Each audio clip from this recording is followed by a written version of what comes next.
Assalamualaikum warahmatullahi wabarakatuh.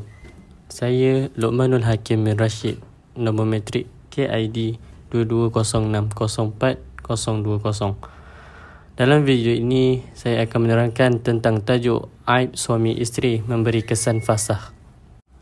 Pengenalan tentang fasakh. Fasakh adalah salah satu cara pembubaran ikatan perkahwinan yang ada di dalam agama Islam. Menurut istilah bahasa, fasakh membawa maksud rosak atau putus. Dari segi istilah syarak pula, ia membawa maksud fasakh adalah melepaskan ikatan perkahwinan antara suami dengan isteri melalui kuasa yang ada pada hakim atau kadi atas sebab-sebab dan alasan-alasan yang dibenarkan oleh syarak. Bahasa yang lebih mudahnya adalah ia merupakan suatu proses untuk membubarkan sesuatu ikatan perkahwinan melalui perintah mahkamah. Ia juga haruslah atas sebab atau alasan tertentu, dan selain itu, ia juga mestilah merupakan alasan yang munasabah di dalam tuntutan fasakh, di mana ia perlu dibuktikan untuk meleraikan sesuatu ikatan perkahwinan. Seterusnya, berkaitan hukum fasakh pula ialah isteri diharuskan meminta fasakh bagi menjaga kemaslahatan kedua belah pihak. Fasakh adalah hak suami dan isteri. Perpisahan melalui cara fasakh dikira talak ba'in sughra dan iddahnya ialah 3 kali suci haid. Terdapat dalil dan hadis berkaitan tajuk. Surah Ar-Rum ayat 21. A'udzu billahi minasy syaithanir rajim.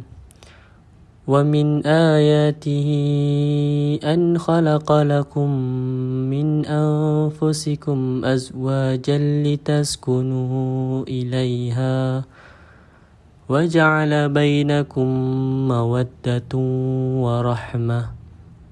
Inna fi dhalika laayatin liqaumin yatafakkarun.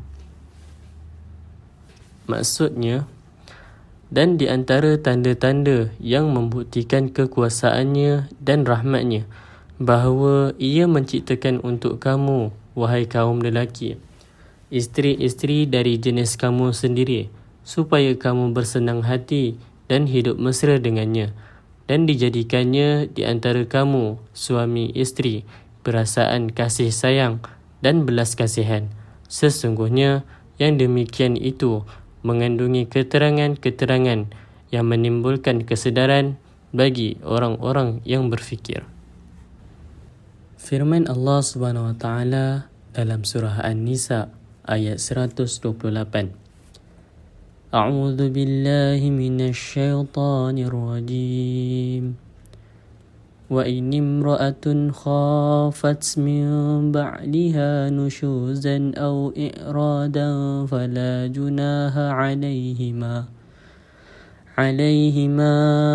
an yusliha bainahuma sulha was-sulhu khair wa uhdiratil anfusus syuh. وَإِن تُحْسِنُوا وَتَتَّقُوا فَإِنَّ اللَّهَ كَانَ بِمَا تَعْمَلُونَ خَبِيرًا. Maksudnya, dan jika seseorang perempuan bimbang akan timbul dari suaminya nusyuz, yakni kebencian, atau tidak melayaninya, maka tiadalah salah bagi mereka, suami isteri, membuat perdamaian di antara mereka berdua, kerana perdamaian itu lebih baik bagi mereka daripada bercerai-berai. Sedang sifat bakhil kedekut itu memang tabiat semula jadi yang ada pada manusia. Dan jika berlaku baik dalam pergaulan dan mencegah diri daripada melakukan kezaliman, maka sesungguhnya Allah Maha mendalam pengetahuannya akan apa yang kamu lakukan. Kini saya teruskan pula dengan hadis berkaitan fasakh. Sabda Nabi Muhammad SAW yang berbunyi, Firra minal al-majzum kama tafirru minal asad. Maksudnya, larilah dari orang yang terkena kusta sebagaimana kamu lari daripada singa. Hadis riwayat Al-Bukhari. Saya teruskan pula dengan sebab-sebab dan syarat fasakh. Antara sebab-sebab mengenakan fasakh Yang pertama ialah keberadaan suami tidak diketahui atau dikenal pasti selama lebih daripada tempoh 1 tahun. Yang kedua, suami tidak memberikan sebarang peruntukan untuk nafkah selama 3 bulan. Yang ketiga, suami telah dihukum penjara untuk tempoh selama 3 tahun atau lebih lagi. Yang keempat, suami tidak melaksanakan kewajipan perkahwinannya, yakni nafkah batin, tanpa sebab yang munasabah berdasarkan syarak selama tempoh 1 tahun atau lebih. Yang kelima, suami telah mengalami masalah mati pucuk dari sebelum atau semasa berkahwin hingga sekarang dan dirahsiakan daripada isteri. Yang keenam, suami telah menjadi gila selama 2 tahun atau sedang mengidap beberapa penyakit seperti kusta, vitiligo atau penyakit kelamin yang bersifat berjangkit. Dan yang terakhir, jika perempuan itu telah dikahwinkan oleh wali mujbir perempuan sebelum baligh, perempuan itu juga masih belum disetubuhi suami dan masih belum lagi mencapai umur 18 tahun. Dia berhak untuk menolak perkahwinan tersebut. Antara syarat-syarat fasakh. Yang pertama, isteri selalu tinggal di dalam rumah ketika ditinggal suami. Yang kedua, isteri tidak melakukan nusyuz. Yang ketiga, isteri telah bersumpah mengenai 2 perkara di atas. Yang keempat, isteri bersumpah bahawa suaminya tidak mempunyai harta di tempat dan tidak meninggalkan nafkah untuk dirinya. Dan yang kelima, isteri menetapkan suami membayar nafkah yang banyak. Antara perbezaan fasakh dan cerai taklik. Cerai taklik yang dimasukkan di sini ialah berdasarkan lafaz taklik yang diucapkan oleh pengantin lelaki ketika majlis akad nikah.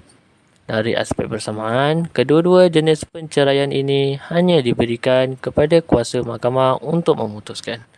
Namun begitu, terdapat beberapa perbezaan iaitu tidak semua sebab-sebab yang mengharuskan ta'liq merupakan sebab-sebab membolehkan berlakunya fasakh. Kebanyakan negeri menyediakan lafaz ta'liq sekiranya suami meninggalkan isteri selama 3 atau 4 bulan tanpa apa-apa nafkah atau menyakiti tubuh badan isteri, boleh memohon kepada mahkamah untuk cerai secara taklik. Sedangkan fasakh lebih daripada itu.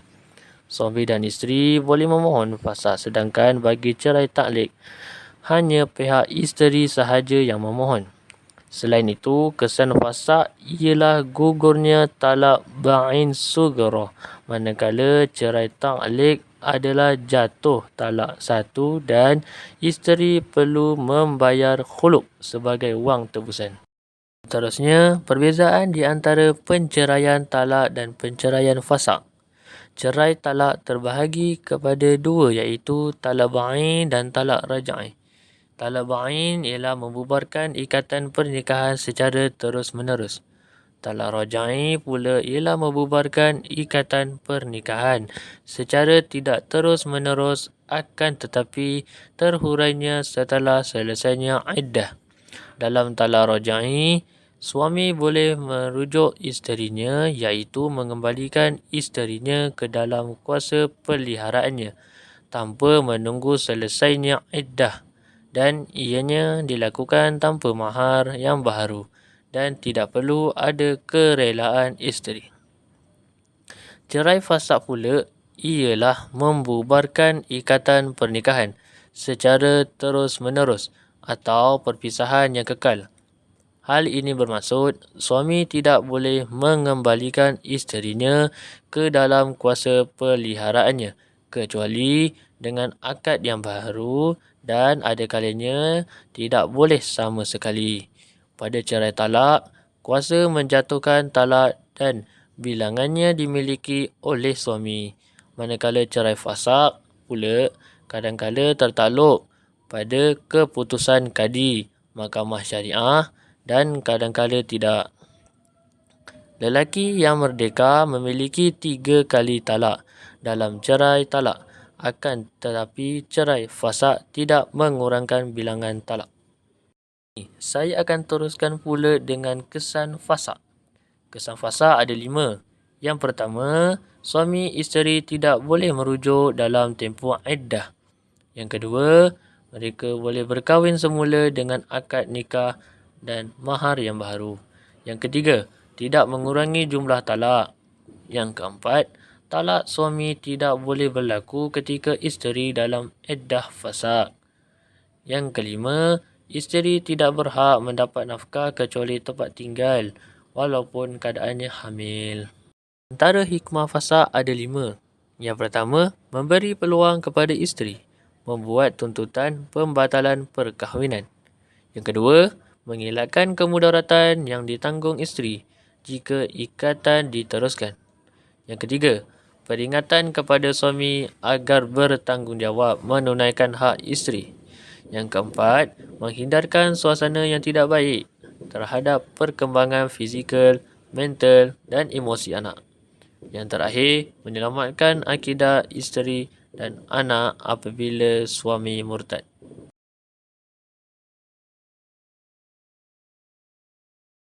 Dia ada gaji sendiri. Sepanjang kahwin suami tak pernah bagi duit pada isteri. Lalu isteri rasa tawar hati pada suami. Maka dia minta pasah. Akhirnya mereka bercerai. Apakah isteri berdosa kerana minta pasah di atas sebab tersebut? Baik. Pendek cerita, isteri minta cerai. Mana-mana perempuan isteri yang minta cerai tanpa kejahatan sebarang uzur atau kejahatan daripada pihak suami tidak dapat masuk syurga. Dosa kata masuk, cium pun tak dapat. Biar mu pakai nikah ke, mu pakai baju serebeh pun, faham? Kerana Nabi bubuh jelas dah. Ayyuma imra'atin sa'adat talaqan min zawjiha bighairi ba'sin. Mana-mana isteri yang minta cerai akan suaminya, nampak tak? Tanpa kejahatan, tanpa ada benda salah. Faham lagi? Maka faharamun alaiha rahitul jannah. Allah haramkan isteri ini cium bau syurga. Bila? Akhirat bila-bila. Apa makna haram cium bau syurga? Makna masuk neraka. Faham lagi? Ayat sekali, kesimpulannya ialah berdasarkan kepada perbahasan yang diberikan. Dapat disimpulkan bahawa pensyariatan fasakh di dalam Islam adalah bertujuan untuk mengimbang hak wanita sebagai kaum yang lemah dan seringkali menjadi mangsa kepada lelaki yang mengambil kesempatan di atas kelemahan tersebut. Namun begitu, pihak isteri tidak boleh menyalahgunakan tuntutan fasakh untuk membebaskan diri daripada tanggungjawab dalam perkahwinan apabila tanggungjawab tersebut telah ditunaikan oleh suami dengan sewajarnya. Manakala suami pula tidak boleh menyalahgunakan ikatan perkahwinan dengan melayan isteri secara melampaui batas-batas hukum yang telah ditetapkan oleh Allah Subhanahu wa taala.